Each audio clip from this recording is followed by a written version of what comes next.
Good morning. It's nice to see all the pretty Patentlers here today. Thanks for that ministry, Sister Gabby. I feel good about today. Today's a good day.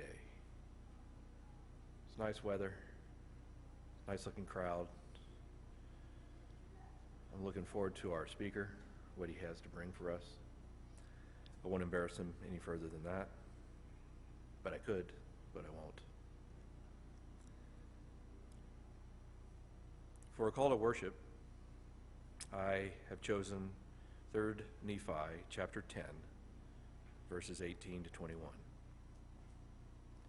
For the mountains shall depart and the hills be removed, but my kindness shall not depart from thee, neither shall this covenant of my peace be removed, saith the Lord that have mercy on thee. O thou afflicted, tossed with tempest and not comforted, behold, I will lay thy stones with fair colors, and all thy children shall be taught of the Lord, and great shall be the peace of thy children.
Almighty God, with humility, we come before thy throne, and we ask that thy Spirit would be upon us, that would open our minds and open our hearts to that which your servant has brought for us this day.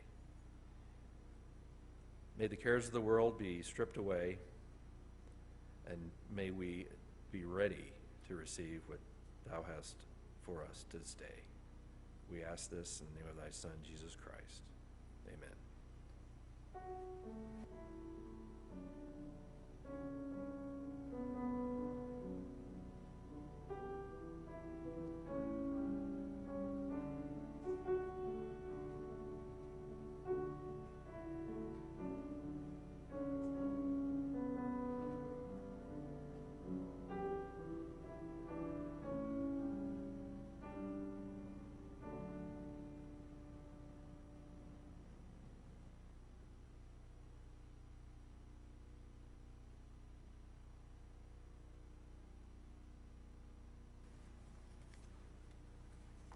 Good morning, everyone.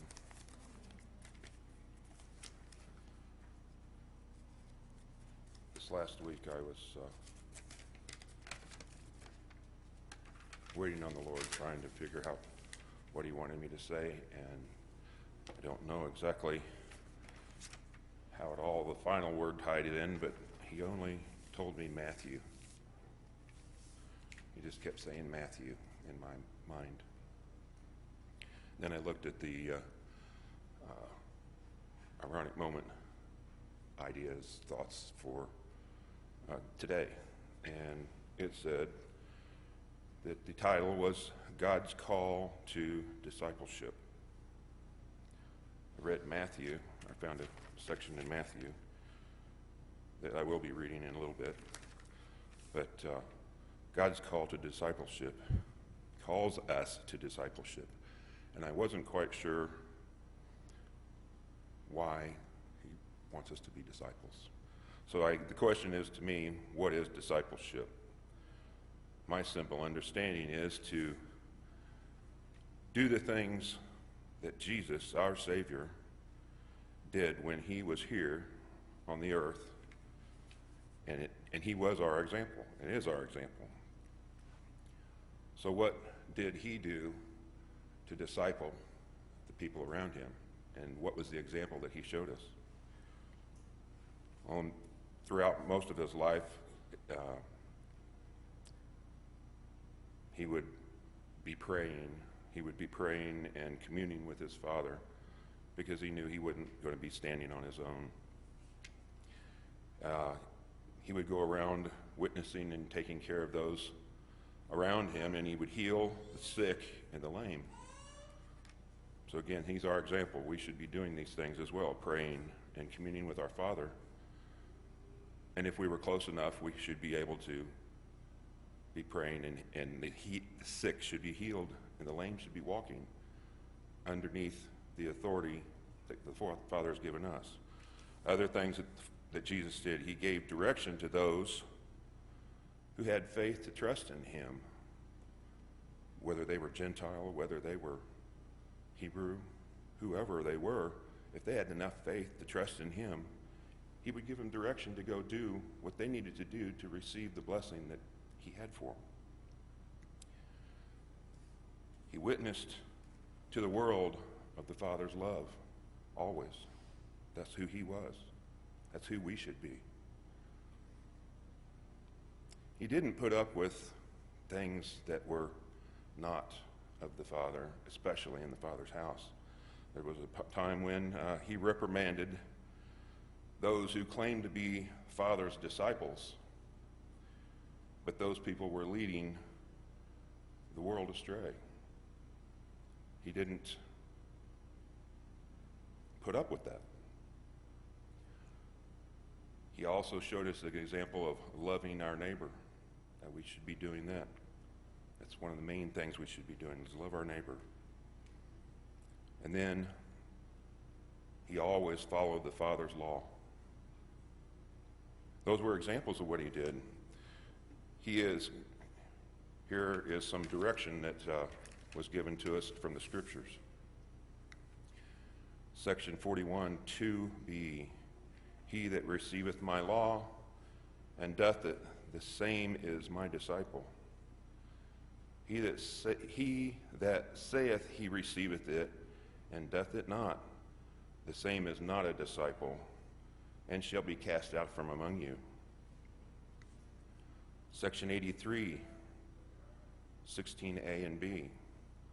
Whoso receiveth, receiveth me, and the same will feed you and clothe you and give money to you. And he who feeds you and clothes you and gives money shall no wise lose his reward. But he that doth not these things is not my disciple. By this you know who my disciples are. Then Matthew 5:18 says, Therefore let your light so shine before the world that they may see your good works only to glorify the Father who is in heaven. We must remember that it's not our good works that the world needs to see. They need to see us being an example. This is what Jesus was to us, and that light that is being shined is shined on the Father. And a prayer that you could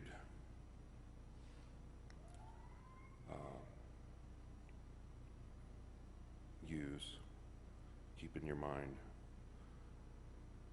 to help motivate yourself. Behold, I am a disciple of Jesus Christ, the Son of God. I have been called of him to declare his word among his people, that they might have everlasting life.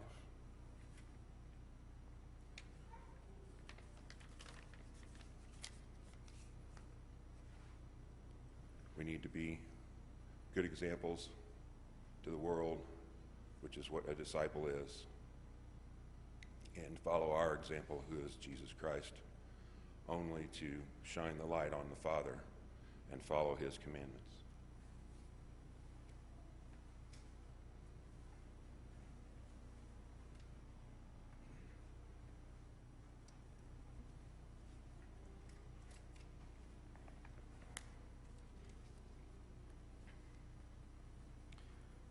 I just want to read a scripture from the 9th chapter of Luke to remind us of what it is that God calls us to offer to him, not just in this moment, but in our lives as a living offering to him.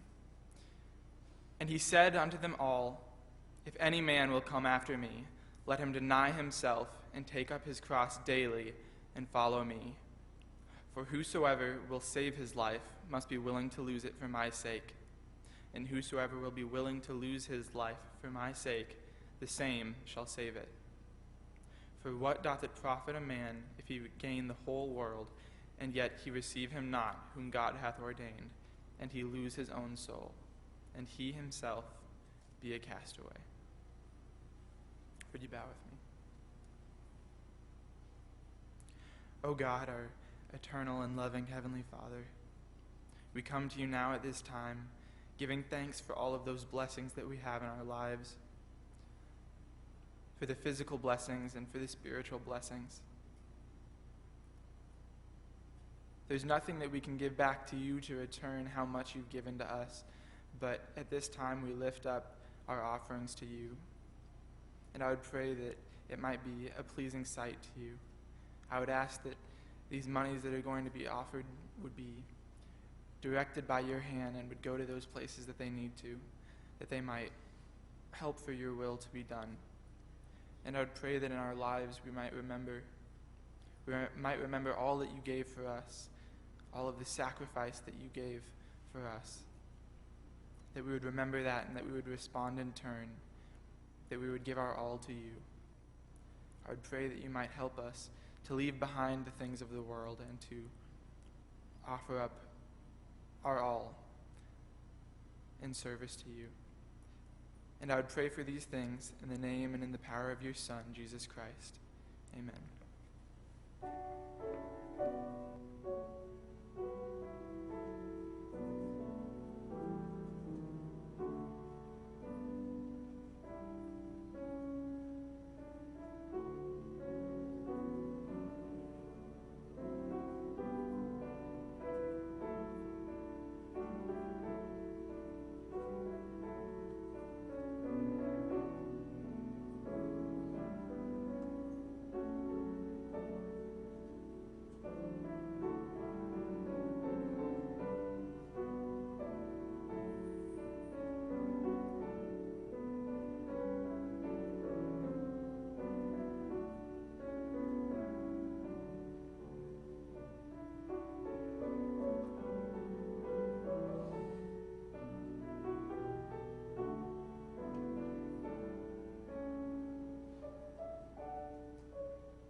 for a scripture reading today. It's going to be out of the first chapter of Mosiah, the 97th through the 113th verse, so bear with me. For behold, the time cometh, and is not far distant, with that with power the Lord omnipotent, who reigneth, who was, and is from all eternity to all eternity, shall come down from heaven among the children of men, and shall dwell in a tabernacle of clay, and shall go forth amongst men, working mighty miracles, such as healing the sick, raising the dead, causing the lame to walk, the blind to receive their sight, and the deaf to hear, and curing all manner of disease. And he shall cast out devils, or the evil spirits which dwell in the hearts of the children of men. And lo, he shall suffer temptations, and pain of body, hunger, thirst, fatigue, even more than man can suffer, except it be unto death. For behold, blood cometh from every pore, so great shall be his anguish for the wickedness and the abominations of his people. And he shall be called Jesus Christ, the Son of God, and the Father of heaven and earth, the Creator of all things from the beginning, and his mother shall be called Mary. And lo, he cometh unto his own, that salvation might come unto the children of men, even through faith on his name. And even after all this, they shall consider him a man, and they shall say that he a devil, and shall scourge him, and shall crucify him. And he shall rise the third day from the dead, and behold, he standeth to judge the world. And behold, all these things are done, that a righteous judgment might come upon the children of men. For behold, and also his blood atoneth for the sins of those who have fallen by transgressions, the transgression of Adam, who have died, not knowing all the will of God concerning them, or who have ignorantly sinned. But woe unto him who knoweth that he rebelleth against God. For salvation cometh to none such, except it be through repentance and faith on the Lord Jesus Christ. And the Lord God hath sent his holy prophets among the children of men to declare these things to every kindred, nation, and tongue, that thereby whosoever should believe that Christ should come, the same might receive remission of their sins, and rejoice with exceeding great joy, even as though he had already come among them. Yet the Lord God saw that his people were a stiff-necked people, and he appointed unto them a law, even the law of Moses. And many signs and wonders and types and shadows showed he unto them concerning his coming. And also holy prophets spake unto them concerning the coming. And yet they hardened their hearts, and understood not that the law of Moses availeth nothing, except it through the atonement of his blood.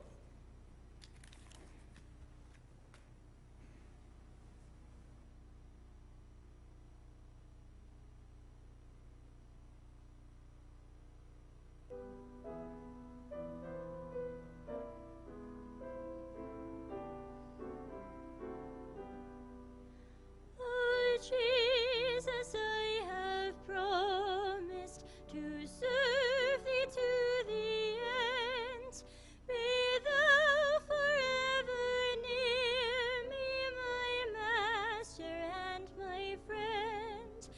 I shall not fear the battle if thou art by my side, nor wander from the pathway if thou wilt be my guide. Oh, let me feel thee near me, the world is ever near. I see the sights, the dazzle, the tempting sounds I hear. My foes are ever near me, around me and within. But Jesus, draw thou nearer, and shield my soul from sin. Oh, let me hear thee speaking in accents clear and still, above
morning. Thank you, ladies. It was very nice. There's something about ministry music that always sets the tone for the rest of the service, so I'll try to keep up, but you all set quite a tone, so thank you very much. It's not a mystery. This is my first speaking engagement. I've done an ironic moment, and that was in its own right stressful enough. A true speaking engagement and trying to carry the service is a little bit different. But it's been refreshing to see how the Lord works when you let Him, and try to use the experiences that are in my life on a daily basis. It's ironic that my brother David talks about Matthew, because we're gonna be living in the New Testament today quite a bit, and a lot of what I have. But the things that Brother David mentioned early on, this is about discipleship. And as far as my knowledge in the Word, I would consider it to be that of an infant. A new priesthood member, and though I've lived my entire life in this church and grown up in the church, I'm ashamed that I don't know more. For my age, and it's getting older and older as the gray hairs on my head show, I should be a far better student, and I'm not. And so we're going to talk about what discipleship is, what being a disciple means, and characteristics of what a good discipleship, or what being a disciple should mean as far as the characteristics that we should carry. And then we'll finish off with some of the pitfalls to discipleship and the things that are going to get in the way of us being able to achieve that objective. So, like many speakers before me, I go to things that I know, and the Webster's Dictionary is always a good starting point when you want to try to define what it is, the language that we use in our common tongue. What does it mean to us? So first and foremost, we're going to talk about what a disciple is, and is simply put in Webster's Dictionary, a pupil or a follower of any teacher or any school. Okay, that's what a disciple is. I think that we look at that term quite a bit differently, and we should. A true disciple isn't just a learner and somebody that's in a classroom, but it's somebody that's expected to do something more. We're going to talk a little bit about that. It's somebody that's applied what they've actually learned. So this past week, I had the benefit of going to a conference in Kansas City. Most everybody knows here I'm a police officer, and I've been doing that for 20 some odd years now. It's a long time. There's some gray hairs from that too. But I've been responsible as a tactical operator for many, many years, which basically means I've been on our SWAT team. And this particular month and this past week, the Kansas City area hosted the National Tactical Officers Association Conference, which is a big deal. Don't host it very often. The last time we hosted it was in 2013. Unfortunately, my day-to-day work pulls me in about 14 different directions. So if I were to go to the conference all week, next week I would have 2 weeks worth of work to do for the week that I just missed. So I had to balance my time effectively, or try to, and manage it and say, I want to attend these classes. So I was at work for, the morning, usually for morning meetings and whatever responsibilities I had. And then I try to get down to the class for the afternoon. Well, the last class of the last day was the down and dirty of tactical command. And it's perfect because I've just been given that responsibility within our team. I'm now our team commander. And as an example, the gentleman that taught the class, and they're all colorful individuals, I know, but there's truth in what's said, and truth rings true no matter where you are. If it's right, it's right. And his response at when he was talking about issuing orders to his team, he goes, "You need to accept it now. You can understand it later." And I'd never heard that term before. Maybe everybody else here has, but it put it in a different perspective for me. And when I look at discipleship and what we're called to do, the Lord calls for us to accept it. accept the Word of God, but he also expects there's some understanding on our part too. Because I can accept it as a student, right? Everybody here can accept what we get taught. But for me to be able to actively go out and teach, I better have more than just an acceptance of it. I have to have an understanding, because people are going to question. People are going to ask, how, what, how does this work? And the answer can't be you just need to accept it. We have to move forward with faith, but we also have to have some discipline in our lives. So, accept it now. You can understand it later, but as part of being a disciple, it's that learning phase. We have to challenge ourselves to learn and to constantly grow in the Word. I have lots of notes. Eddie was concerned when he saw my binder outside. He goes, "Are you planning on going through all of that today?" Well, I don't know. We'll see. We'll get through as much as I can. I'm also ADD, so bright and shiny things distract me, and I'll go down a tangent, and then I'll get to the end of the road and I won't remember where I started, so I'll have to go back to my notes. So I apologize if I look down. That's just the way that my slightly damaged brain works. So, in looking at, again, from a definition standpoint, looking at discipleship. I told you what Webster said it was. Now I'm looking more from a fundamental stance from those that wrote the word disciple. What does it mean to them? And long ago when the apostles wrote the New Testament, they were using Greek. The language was written in Greek. And the three words that have all kind of a same root, and I can't speak Greek, so I'll do the best I can at pronunciation and sounding these out. I don't think the phonics works with the Greek language. I'm not sure. Manthano is to learn. Mathetu is to teach. And mathetius is a disciple. So the root words of all three of those are the M-A-N or M-A-T-H for every one of those. And then the suffix, if you will, at the end of it kind of gives more explanation. But in order to be a disciple, to me, what that means, and those could be used interchangeably, is number one, I have to learn. And number two, I have to be willing to teach. And then that third one, discipleship, and my feeble understanding is I have to be willing to live, right? Because I've sat in a class where people taught, and then I saw them in the real world, and they weren't living what they taught. Just wasn't part of it. So just because I know it, and I learned it, and I'm capable of teaching it, the actual discipleship, am I out actively doing the things that I say and the things that I've been taught? So we're going to jump into some scripture here. I've tried to back up most of the things that I am going to speak on. And Brother David, we're going to be in Matthew a lot today, so he must have been talking to us both the same way. Lots of New Testament, but lots of Matthew.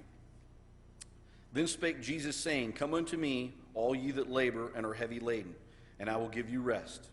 Take my yoke upon you, and learn of me. For I am meek and lowly in heart, and ye shall find rest unto your souls. For my yoke is easy, and my burden is light. Learn of me, right? We need to learn. We have to be open to learning. And that's something that I've started in my own life. I've always been really good at this. I could talk and talk and talk. And the irony with that, in my career, and even in my family with children, having a wife that has learned how to listen to me too, it's kind of odd because I see them ask, is there something wrong? No, there's nothing wrong. I'm not doing as much talking. I'm trying to listen. Because I'll tell you what, I've learned way more from other people than I'm sure people have learned from me. And the only way you can learn is every now and again just shut up and listen to what somebody's saying. And truly listen. Don't just, I'm not speaking, waiting to talk. I'm listening. And in that listening, hopefully I'm learning something. But I have to be quiet and not just wait for my next turn. I'm waiting to say something. I'm waiting to be fed. That's what I'm trying to do.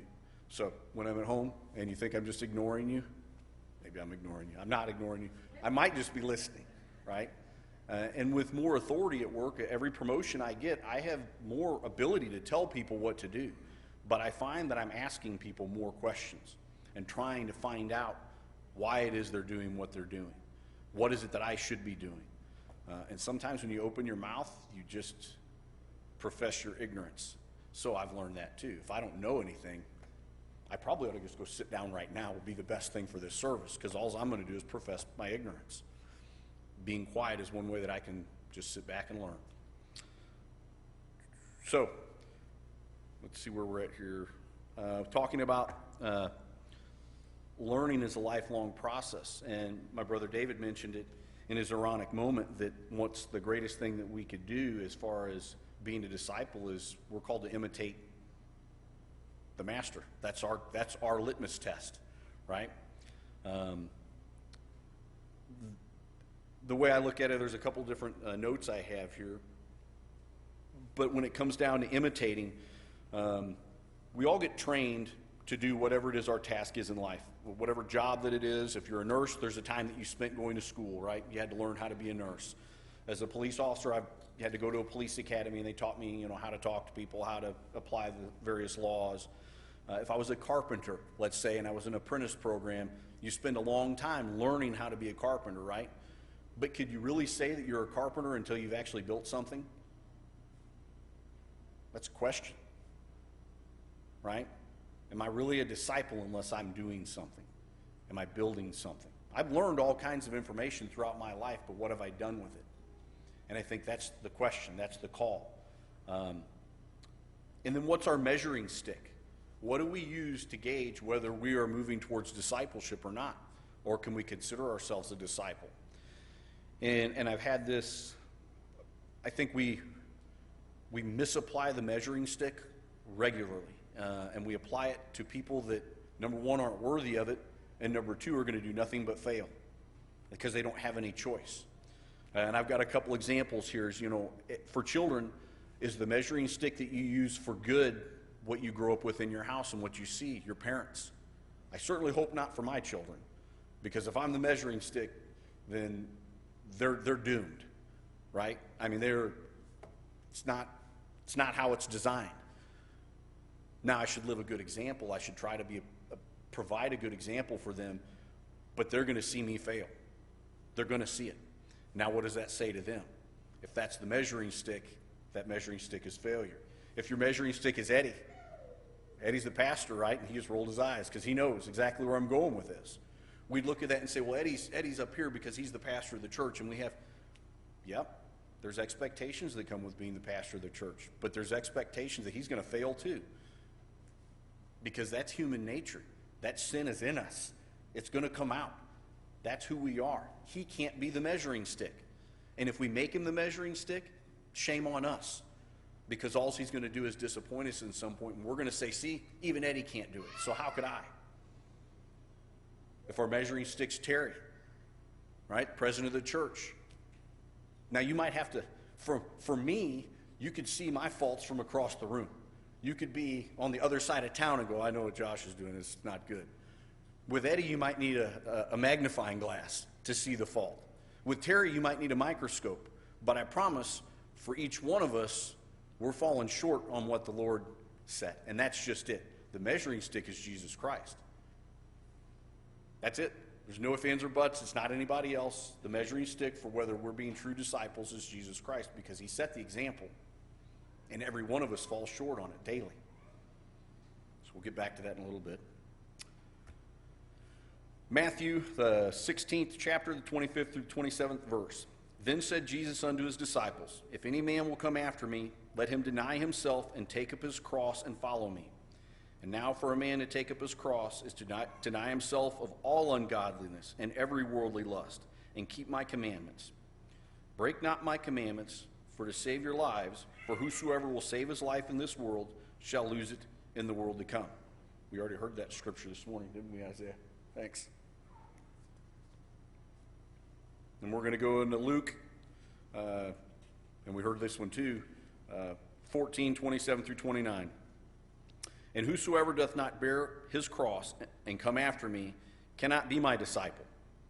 Therefore settle this in your hearts, that ye will do the things which I shall teach and command you. And this is the one that I have underlined. We're going to talk about it for a few minutes. For which of you intending to build a tower sitteth not down first and counteth the cost, whether he have enough money to finish the work? So I'm going to try to, like I said, because I'm an infant in the faith as far as my concern and understanding, but I have things that I've developed throughout my career and across 20 years of experience in doing a certain line of work. And I teach a class on the side, and this is be cautious, because when Eddie saw the notebook sitting in front of me with all the notes, the class I teach is about 8 hours at a time, where I have a captive audience, and they have to sit there for 8 hours and listen to me. Now it's going to be a little bit different because I get up and wander around in front of a classroom, and I get to keep myself going. I'm stuck at the pulpit, but I promise it won't take 7 hours. It shouldn't. I'll try to hit the point before. But one of the things in the class that I teach, and it talks about having a desired outcome, right? Looking at something and saying, what's attainable? What's an achievable outcome for this? It's called desired end state, if we're going to be formal about it. What's a desired end state? And the class that I teach is dealing with critical incidents in patrol, like really bad things happening. And somebody having to come in and try to manage it. And the very first thing you have to establish is, what do I want this to look like when I'm done? Because how do I ever achieve an objective if I don't know what the end goal is? I'm just wandering around. Well, today was a better day than yesterday. The day before that was okay. What's our goal every day? Are we establishing what we want this to look like? Counteth the cost. What's it going to cost me every day to get to where I want to go? Right? I mean, you don't take a vacation, sit down with a family, say, hey, we're going to take a trip. It's going to be great. Where are we going? I don't know. We're just going to get in the car and we're going to go drive. It'll be a wonderful trip. We'll have a great time. It's the journey, right? Not the actual destination. It's about the journey, but there better be a destination picked or else we're just going to flounder, right? So for me, begin with the end in mind. Where do we want this? We're all ending up 6 foot in the ground. It's not a mystery. We're all going to end up there at some point. Some sooner, some later, but we're all going. So along that journey, what's my driving force every day when I wake up? Am I establishing where I want my day to end? And when I say end, I mean end. Like it's coming to an end. And if we're not doing that, if we're not following that North Star, if you will, that beacon, that's discipleship. That's daily anew, establishing where we want to go every day and working towards achieving that. But first we must learn to understand before we can be understood. And I fall back on that sometimes. It's just, let me listen to what's being said. And it's taken me many, many years to learn that that's really, really important. But I'm trying. It just shows that we can continue to learn. I'm going to go to Matthew again, the 10th chapter, the 21st verse. Remember, the disciple is not above his master, nor the servant above his Lord. It is enough that the disciple be as his master and the servant as his Lord. So, what does that mean? Well, it means that the measuring stick that I mentioned before, the measuring stick is Jesus Christ. Not asked to be more than, but we are asked to be that. And that's where we need to start our day. Every morning, what's my end state? To be as Christ-like as I can. To live as perfect as I can. Am I going to falter? Yep. Guaranteed. Eddie's faltering, Terry's faltering, Josh is faltering every day. But the next day when I get up, I ask for God's mercy and grace. I say, today I want to do better. Today I want to be a better disciple.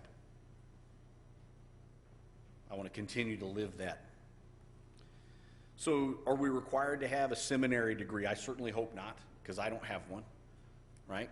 To teach the word, do we have to have a seminary degree? Do you need to be a priesthood member?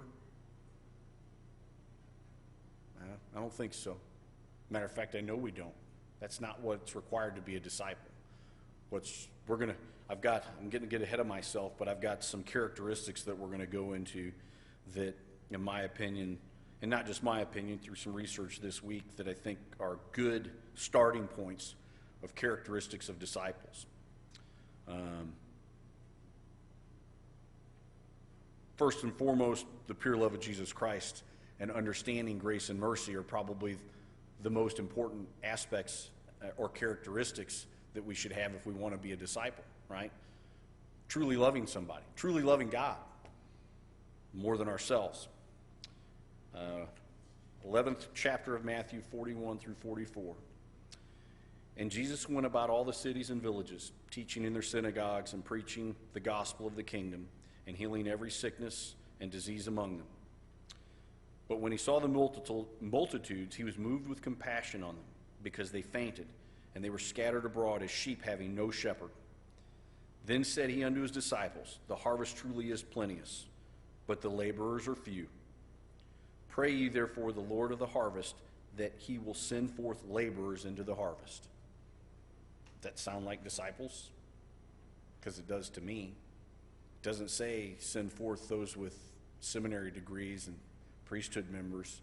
Send forth disciples. Who's willing to labor? Who's willing to put their shoulder on that plow? There's another term that is synonymous with one of the classes that I teach, and it's called having unity of command. And unity of command is everybody doing kind of the same thing, working towards a common goal. There's something else called unified command, and that's having multiple different people that are in charge of an event. But when it gets right down to it, unity of command is what our church structure is supposed to be. That is our unity of command, right? Terry's the president of the church, and all those offices that fall underneath Terry, we're to be subjective to that. That's submissive to those. Now, there's a governing body, and there's a process in place for our voices to be heard as well, but some of that is in the trust and the faith of those that are in charge. That unity of command, that we're not divisive in our own nature, right? We are divisive in our own nature, but we can't be divided. That's what unity of command is for a critical incident. Unity of command is if I have 3 supervisors that all show up on the same incident, right? Somebody's going to have to take responsibility. One person is going to have to say, I got it. And the other 2 are going to have to allow themselves to be subordinate. Because how do you have 3 people that are in charge of any event? You're going to have 3 different ways of solving a problem. 3 different ways, and I've got 5 people that are directly subordinate to me, and this supervisor has 5 people that are directly subordinate to him, and the third has, and now we have all kinds of competing interests, right? What do we deem to be most important? Well, our church has said, here are the things that we've established to be the priorities. And it doesn't matter whether I agree with them 100% or not. I don't have to. Those are the priorities that are established. And the unity of command says, I'm on this ship. We're going this direction. I want to be part of this. And I don't have to agree with every last jot and tittle, but I know that those that are in charge for a reason, and I have faith and trust in their abilities. And I know that they're humbling themselves before the Lord, and that's why this information has been passed down. Accept it now, understand it later. And that might be where we're at. I've watched this enough time in my life with our particular church. We've had congregations come and go and swell to 80, 90 people and down to 12. That's a lack of unity of command. That's all that is. That's people wanting to do their own thing. I want what I want. I don't want to listen to that individual. He doesn't know what he's talking about. Misunderstood the word. Okay. Divisiveness. So, we're going to talk about a handful of characteristics, and I narrowed it down quite a bit. I think that through my research, there was all different interpretations of what people thought were good characteristics. They'd done a lot more scripture study than I have, but I tried to piece things together down to about 5 or 6. First and foremost, we have to be action-oriented. Okay, if I sit, and my dad calls it something, the holy huddle. If I'm in my holy huddle and I show up to church 14 times a week with the saints that I go to church with, to be real honest, I think we're probably good. Those 14 people that are there 7 times in a week, I don't know that they're the ones that I need to be necessarily witnessing to. That doesn't mean that we're not strengthening our bonds, and it doesn't mean that we're not. But are we actually proactive in what we're doing? Are we sharing that with anybody else? Jesus, why are you allowing these? Why are you eating with these people? Why are you having dinner with them? Why are you with the sinners?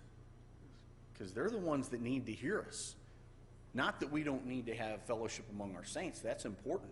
But who needs to hear the word? I love to hear it. But it's not new to me. I need to take it to somebody that it's new to. Take it to somebody that doesn't understand it. Right? That's what we're called to do. That's part of discipleship. Maybe break the holy huddle every now and again and go out into the world. Be action-oriented. Again, I draw back on things that I'm probably more familiar with, a class that I've taught a lot and I have a better understanding. But in 1912, there was a gentleman named F.C. Fuller. He was a general in the British Army. And he came up with what they call the 9 principles of war and things that are going to happen in warfare. And if you're not recognizing them or you're not doing them, it's not because they're not there. It's because you're probably failing. And one of the things that he talks of is being offensive in nature. The only time you win anything, not being offensive like trying to offend people, but taking action. The only way you win ground, the only way you ever win a battle is stepping outside the door, taking a step in a direction. Being defensive oriented, and I've always been a fan of football since I was a small child, and there was a term that used to say, defense wins championships. Has anybody heard that before? Yeah? Most of the men in the room have. That's not necessarily true. The women are looking at each other like, oh, he's talking about it. Sorry. In order to win souls, we have to be offensive in nature. We have to go out and take a proactive approach. That's what we're called to do. That's discipleship, winning souls for Jesus. Sitting in my comfort zone in areas that I feel really safe and not very vulnerable, it's not what I'm called to do. And we're not going to accomplish the overall objective, which is to bring people to Christ. That's what we're supposed to do. That's what discipleship is. And however we achieve that, that is our end goal. Establishing that end state. Bring myself to Christ, obviously. But I think it was in the scripture, you follow the law all you want. You can look at the law all you want. You can try to follow the law. But only through the blood of Christ do we enter in, right? That's it. So Matthew 28:18-19. Go ye therefore and teach all nations, baptizing them in the name of the Father, the Son, and the Holy Ghost, teaching them to observe all things whatsoever I have commanded you. And lo, I am with you always unto the end of the world. Amen. And again, that's going out and taking a proactive approach. One of the other characteristics, and it's been touched on a little bit, but we have to love God. And I'm going to put a caveat on that. Got to love God more than we love ourselves. And that is something I struggle with like daily. I am a selfish man. That's the bottom line. And I know it. So for me to love God more than myself, because that's more, I can love God all I want. That's great. Oh, I love God. Yeah. Does wonderful things for me every time I turn around. But do I love him more than me? Do I love him more than what I want? You shall love the Lord your God with all your heart, with all your soul, and with all your might. We see it reiterated in the New Testament, even in Matthew. The greatest commandment is to love our God. So to be a disciple, we have to love God with our whole heart. Not a portion of it, our whole heart. And we are also called to love others. greatest commandment is love thy neighbor as thyself. The second greatest commandment is love thy neighbor as thyself, and that's in Matthew 22, verse 39. And we're going to go to John 13, 34 through 35. A new commandment I give unto you, that ye love one another as I have loved you, and that ye also love one another. By this shall all men know that you are my disciples, if ye love one another. So, probably 4 or 5 months ago, it was early in the spring, I was on my way to work. And when I tell you this, and I want to put the preface on it, that anything good that I mention that has my name associated to it isn't because of me. I already know that. My sinful nature, that cup runneth over, right? So when I tell you this and I give you this example and this testimony, I'm sure every fiber of my being was fighting against doing the right thing, just because that's who I am. I know it.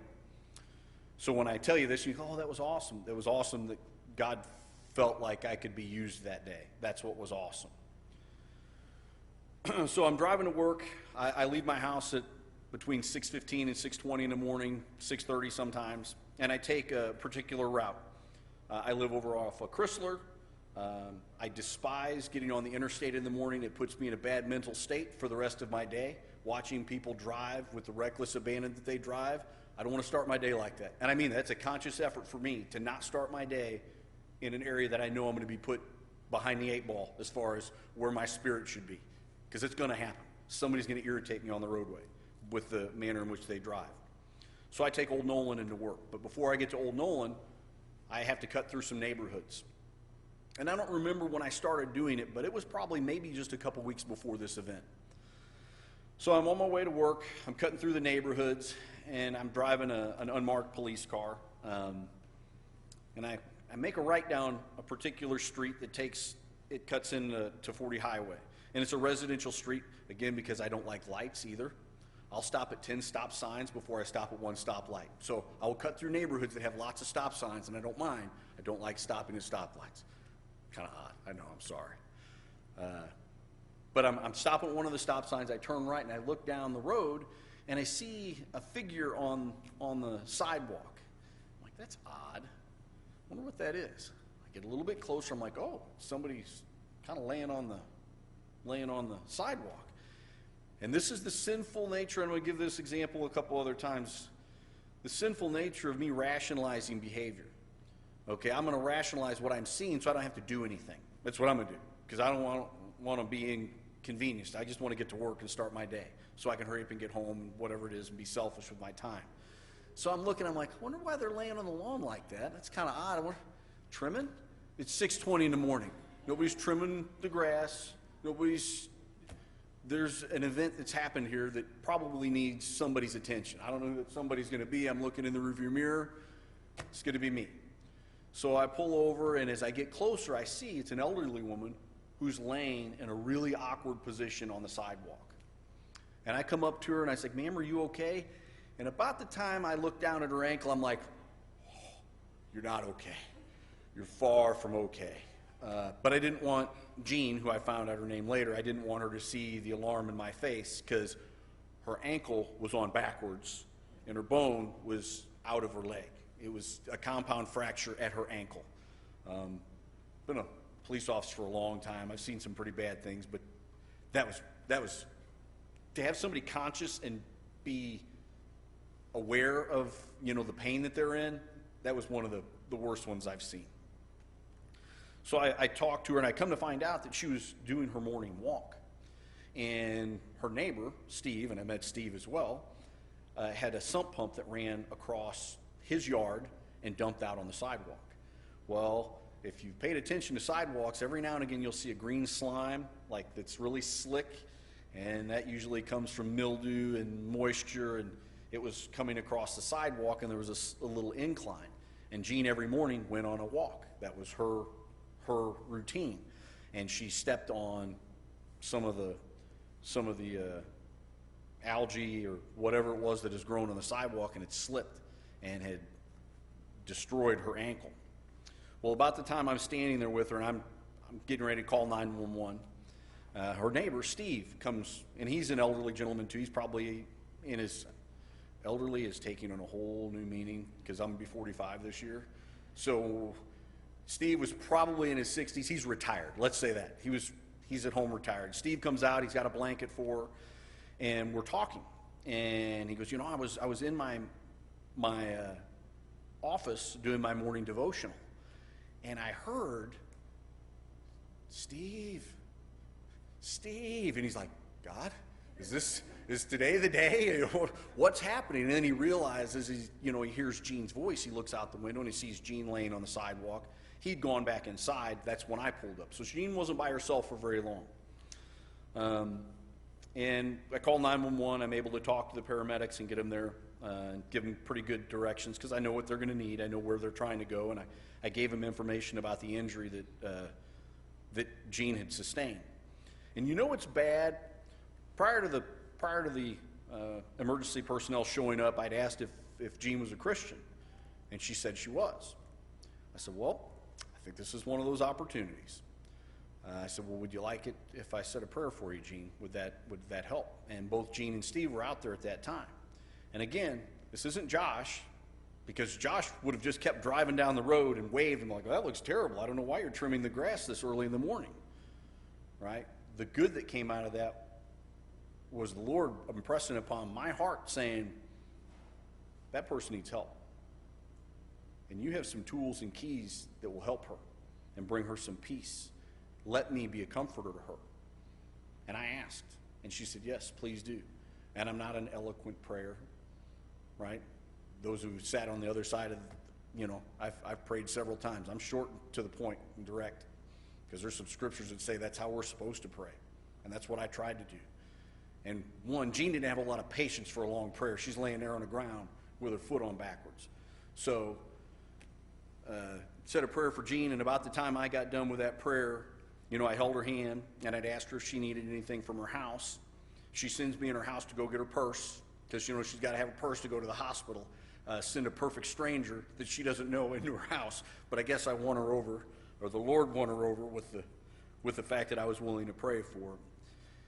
And just to finish that story, it's bad when the paramedics, we had Jean covered by this point. One, because she was really in an awkward position. She couldn't see her own injury. She's kind of laying on her stomach, and her foot's pointing the other way, and it was her left foot. And when the paramedics get there, and they pull back the blanket to see what the injury is, and you see them go, oh, those are people that deal with pretty horrific injuries all day, every day. They recognize that's bad. It probably took 15 minutes to get Jean stable to the point where they could actually felt comfortable moving her. Where did that come from? I don't naturally just love other people. I stay in my lane. That came from God. And it started probably about the time my mother ended up getting COVID, right? So we're going to summarize, not quite yet, but I'm probably going to skip over a couple of things because it's part of the pitfalls of what it is to be a disciple. And I'm not going to have enough time to go over all my key points, but I want to get a couple of these things out because I think that they're really, this is what was impressed upon me. You had Matthew repeatedly, you want to know there's one term that kept coming to me over and over and over this week. And it's not irony because I found it all over in the multiple times in the Old Testament, or in the New Testament and in the Old Testament. But I wanted to try to round it out. I was like, I don't know if I've seen that in the Book of Mormon. I don't know if I've seen that. And I just kind of opened to Mosiah. There was one word that was kind of at the end of my reading this morning. Stiff-necked. That word was here all week long. Every time I thought about what was I going to bring, What do I have to offer this congregation? Stiff-necked. Kept coming back. And that's not something I'm proud of, but that's what I have to offer.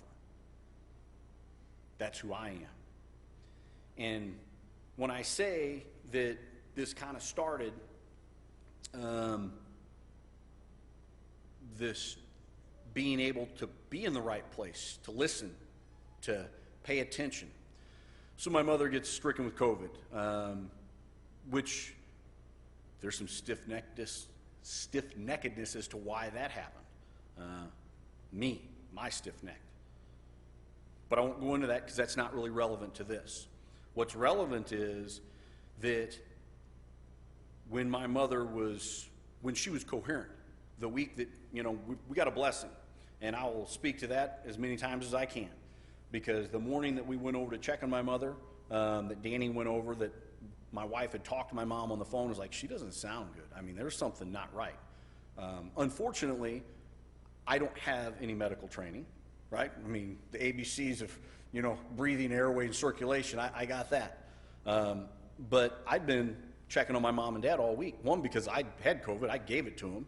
So I was the one that was in there daily going and making sure they were all right. My father probably should have gone to the hospital, but again, I'm ignorant. So, he looks like he's fine. I mean, he's conscious, barely, right? And the same checking on my mom. Mom had been doing quite a bit better than my dad most of the time. I was, to be quite honest, more concerned with his safety because he did not look good. And we all, those that have been afflicted, understand it manifests itself in a lot of different ways. And he was wearing it more. My mom wasn't. And she was tough, as everybody knows, that, she dealt with a lot of afflictions throughout the last probably 10 or 15 years of her life. So did I just dismiss it? Well, when the phone call finally came that, hey, we need to come and check on your mom, I'm like, okay. So we go over there, and it's bad, right? And my sister's a nurse, and y'all are pretty much aware that she's pretty emotional, especially with mom, but she was in her musical headspace when she showed up to take care of my mom. I mean, she was doing what she's called to do. And that day, to be quite honest, for all practical purposes, my mom should have passed away that day. Should have been over that day. I mean, oxygen saturation, 50%. Again, my ignorance, that's bad, like real bad. And she was transported. And they took probably 15 minutes in the driveway trying to stabilize her. And they finally do, and they get her to the hospital, and they're starting to bring her oxygen levels up. And what my mom didn't know, and what my sister didn't know at that time, but I knew, is Brother Eddie had come to my house probably 2 months before that and said, hey, you got a priesthood call. And I was like, how about that?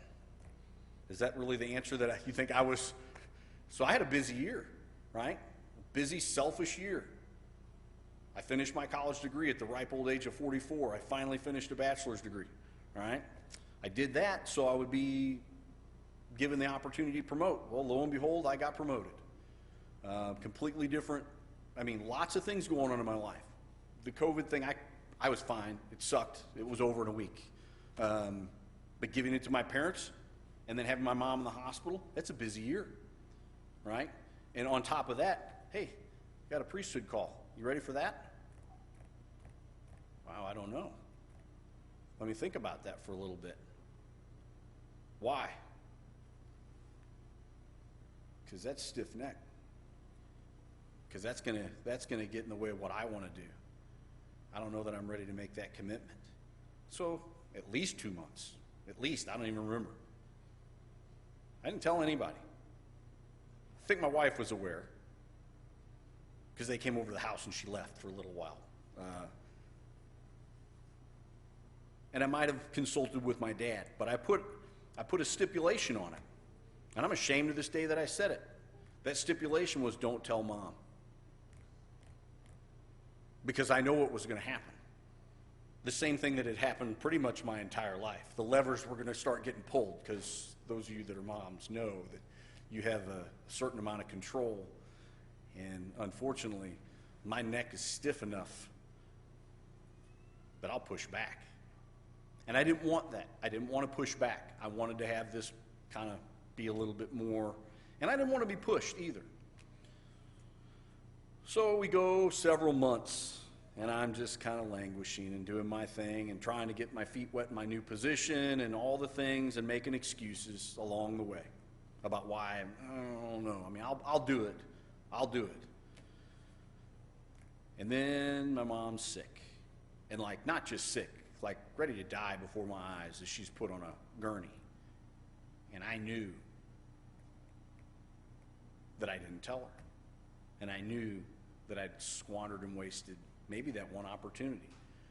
And for, I think most everybody in here knows my mom, or has met her, had some interaction with her. There would be nothing that would give her more joy in this world than to know that somebody she raised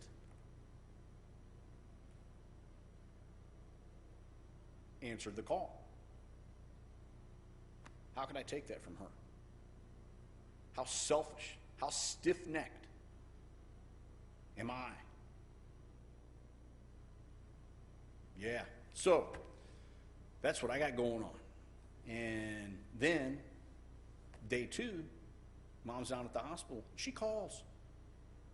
And, I mean, sounded like Jonna. I mean, chipper, bubbly, and I'm like, hallelujah. I get to tell her. I get to tell her I got a priesthood call. And I get to tell her that I'm going to accept it. So, when we talk about, is the Lord working in our lives? Do we have working examples and opportunities to share with others? My mom died a week later, 4 days later. But you know what? My mom was dead that Saturday that we went over there to visit her. But the Lord knew that I couldn't bear that. I could not bear that. He showed mercy on me and allowed my mom one more 4 days of hanging on. 4 more days of keeping her around so I could share with her that her life's work, her discipleship, even though I'm stiff-necked, because of God's grace, I was able to. And it's sad to say, but it took that for me to accept my call. I'd probably still be sitting here twisting, I'll get with you next month, Eddie. I'm still kind of on the fence with this whole priesthood call thing. I don't know about that. I don't know that I'm ready. And that's the whole point. It's not about me being ready. It's not about you being ready. It's not about, I don't know how we're supposed to take this, with whatever Brother Terry brings to us, or, hey, calling us to do something outside of our comfort zone. God doesn't care.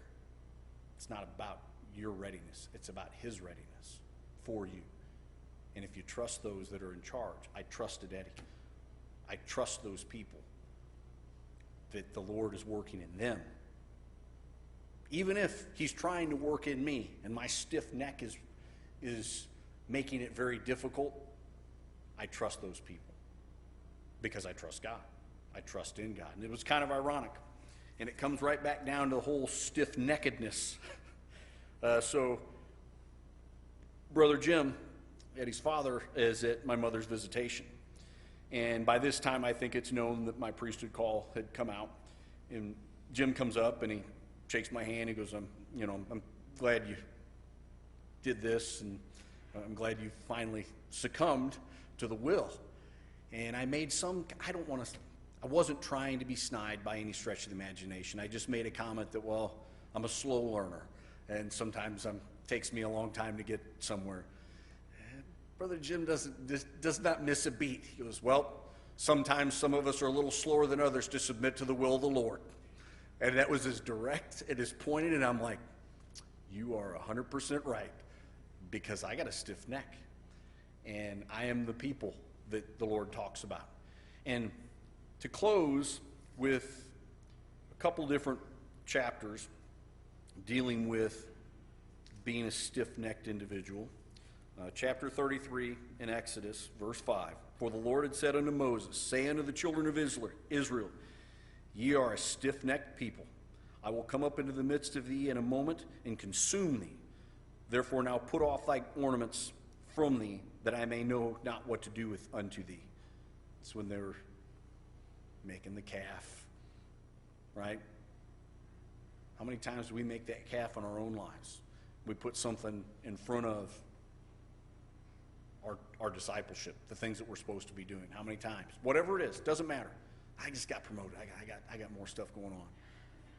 I might have to work tomorrow. Might, can't. Doesn't matter. Stiff-necked. I want to do what I want to do. Chapter 9, Deuteronomy, verse 12 through 14. And the Lord said unto me, Arise, get thee down quickly from henceforth thy people which thou hast brought forth out of Egypt have corrupted themselves. They are quickly turned aside out of the way which I commanded them. They have made them a molten image. Furthermore, the Lord spake unto me, saying, I have seen this people, and behold it, it is a stiff-necked people. Let me alone that I may destroy them, and blot out their name from under heaven, and I will make of thee a nation mightier and greater than they. So, to kind of put it back in perspective, I mentioned that week that my mom was ill, and I spoke with her on the phone and got to tell her about my priesthood call. There's one other thing that I made a commitment to, because you don't make a declaration on somebody's deathbed if you don't mean it. And how much more conviction can you have than telling somebody you're going to do something? Well, I made a commitment to my mom that day that I would start every day on my knees in prayer and ask for guidance from the Lord. And I can't say with 100% certainty that I've been able to do that. I can't. But I can tell you with about 95% certainty that's where every day starts for me. And when Jean was laying on the sidewalk in a heap of herself with an ankle that was put on backwards by her, undoing, that morning I started with prayer. I said, Lord, please put me in a position where I can be of influence and help. Please use me in a way, whatever it is, however I can be useful to somebody, whether it be through example or putting me in the right spot. But I have to be willing to listen too. Not only do I have to ask every day, but I can't dismiss it. I can't rationalize the behavior that I'm seeing and just walk away, well, that's normal. I mean, she's probably just laying down, taking a nap on the sidewalk. Because I can come up with a million different excuses of why somebody's doing what they're doing. Or, worse yet, rationalize my behavior for not doing something. But that's not what I'm called to do. I'm called to action. So, I think we're going to finish in Proverbs, and I had taken notes on everything else. But this one I just put in the book, if I can find it.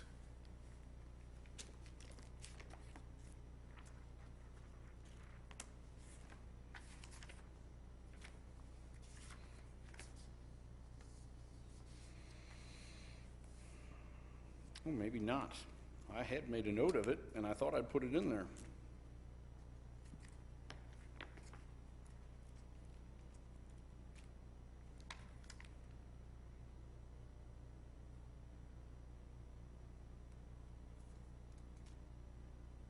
There it is.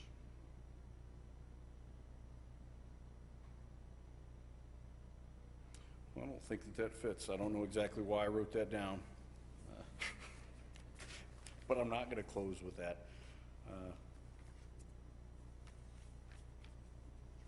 I will close with what I made a commitment to my mother. I'd say that we start every day in prayer and ask to be a good disciple of Christ, ask Him to put us in people's lives that need us, and then take that stiff-neckedness away from us so we can actually hear the word that He's whispering in our ear and want to do it more than what we want to do ourselves. And that's just not natural. So we have to ask for some unnatural favors from the Lord above. So that's what I'll close with.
O God, we come to you at the end of this service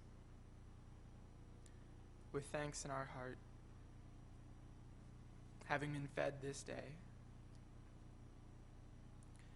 We thank you for your Spirit that has been here with us and that has ministered to us. And it's my prayer that your Spirit might go with us out this day, that we wouldn't soon forget the words that were said today and the Spirit that has been here, but that we would take every moment of every day and that we would live it for you, that every day we would wake up and we would take up our cross and deny ourselves, that we might set aside our own ambitions, our own stiff-neckedness, and commit ourselves to being disciples to you. I would pray these things, and I would pray them in the name and in the power of your Son, Jesus Christ.